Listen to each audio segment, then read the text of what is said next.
তো সকল বন্ধুকে জানাই আমার আন্তরিক অভিনন্দন ও শুভেচ্ছা।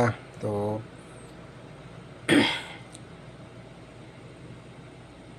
আপনাদের সামনে আরেকটা ব্লগ ভিডিও তুলে নিয়ে চলে এলাম।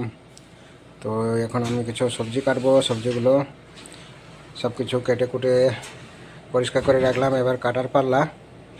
তো এটাই হবে ব্লগ ভিডিও, তো অবশ্যই লাস্ট পর্যন্ত সবাই দেখবে।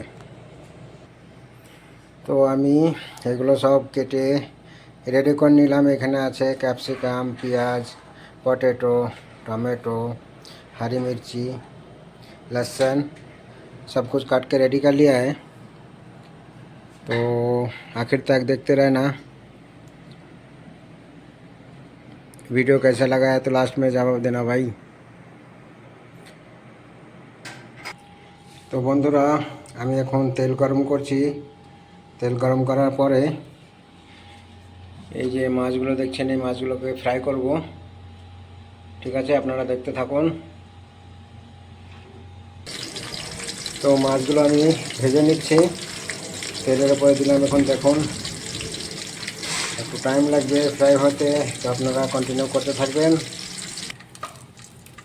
তো বন্ধুরা আমার মাছ ভাজা হয়ে গেছে। এতে এবার আমি এই তেলেই কিছু গোটা মশলা ঢেলে দিলাম। কিছু গোটা মশলা ঢেলে দিয়ে এতে এবার এই কাটা সবজিগুলো নিয়ে ফ্রাই করে নেব।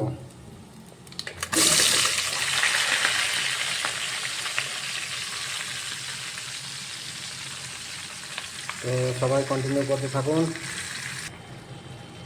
তো বন্ধুরা পেঁয়াজগুলো গলে গেছে, এতে এবার আমি দেবো মশলা সব কিছু মিক্স মশলা, জিরে পাউডার, হলদি, মরিচ সব কিছু যেগুলো আছে, লঙ্কা গুঁড়ো, যা কিছুটা প্রয়োজন সবই এখানে আছে। তো এবার আমি ঢেলে দেবো এটা।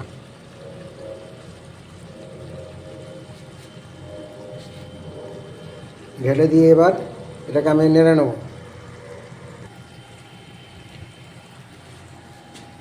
তো বন্ধুরা মশলাগুলো দিয়ে আমি নেড়ে নিলাম। এখন একটু মশলাটা কষিয়ে নেব। কষিয়ে নেওয়ার পরে এতে জল দেবো। ঠিক আছে, তো কন্টিনিউ করতে থাকুন। আর বন্ধুদেরকে সবাই দেখার সুযোগ করে দেবেন, একটু লাইক শেয়ার করে দেবেন সবাই। তো এখন কন্টিনিউ করতে থাকুন। এইমাত্র জল দেবো আমি, জল দেওয়ার পরে আবার আপনাদেরকে দেখাবো।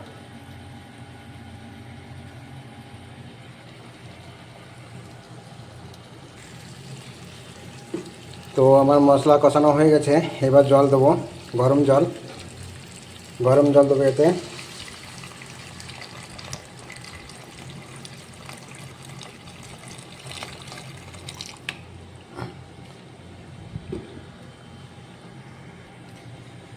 তো বন্ধুরা দেখতে পাচ্ছেন আমার জলটাও ফুটে গেছে।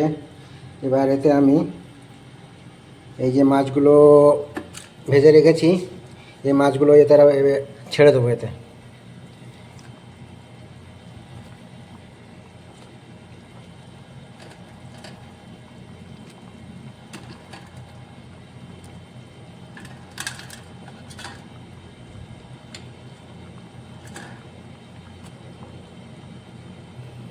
ব্যাস কাজ হয়ে গেল। তো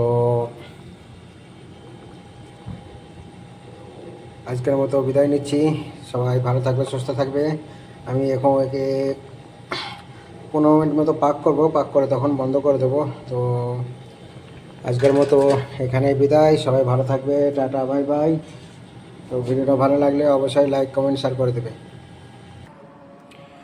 তো ঠিক আছে বন্ধুরা, আজকের মতো টাটা বাই বাই। অবশ্যই ভিডিওটা সবাই লাস্ট পর্যন্ত দেখবে, দেখে একটা সুন্দর গঠনমূলক কমেন্ট করবে। টাটা বাই বাই, সবাই ভালো থাকবে, সুস্থ থাকবে।